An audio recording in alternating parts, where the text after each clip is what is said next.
Years, they say no one wins a war.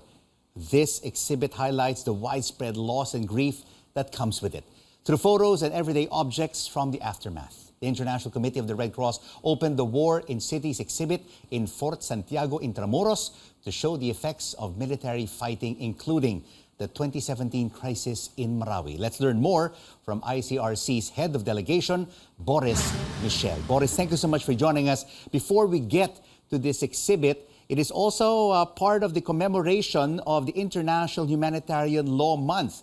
What is international humanitarian law? Thank you, Rico, for having me tonight. Very pleased to be here. IHL, International Humanitarian Law, or also known the law of armed conflict or the law of war, is an international body of law that protects people who are not no longer fighting in armed conflicts. Typically, we talk about here civilians, we talk about wounded people and detainees. And this body of law aims to mitigate the impact, the humanitarian impact of the conflict by limiting the means of methods of warfare. Put simply, it means that you cannot do anything you want in war. Wars have limits. Well, what we want is peace and not war. And of course, the focus of this exhibit at Intramuros is war in cities. How did the ICRC put together these objects from Iraq and the Philippines? So it's very simple. You know, we have selected the theme of this exhibit because war is increasingly being fought in the cities.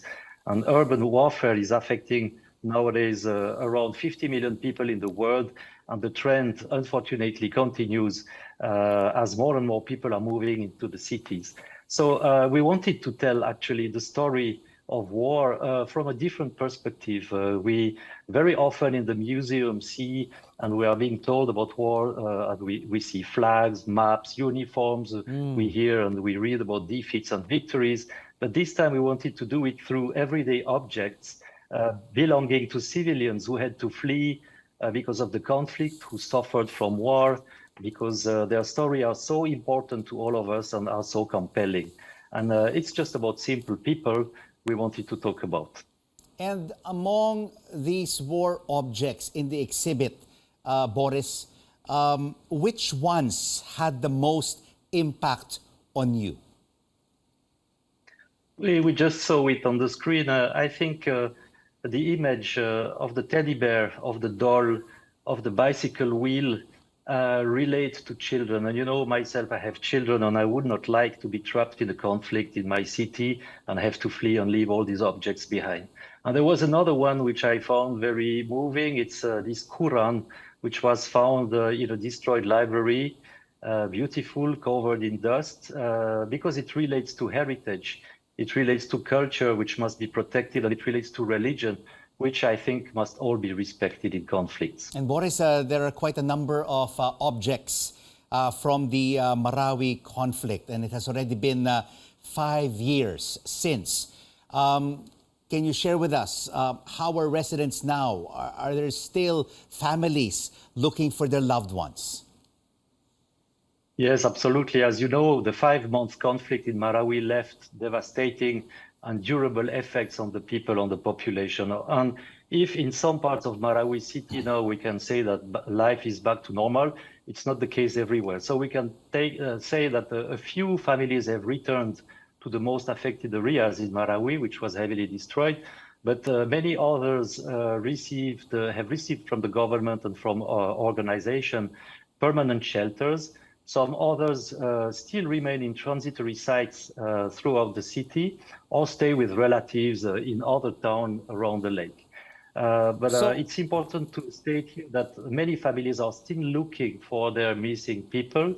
And the ICRC, together with the authorities, are working hard to try to put names on the graves and to give news to the families who are still looking for their missing beloved ones. Yes. Because this is very important for future reconciliation between the communities.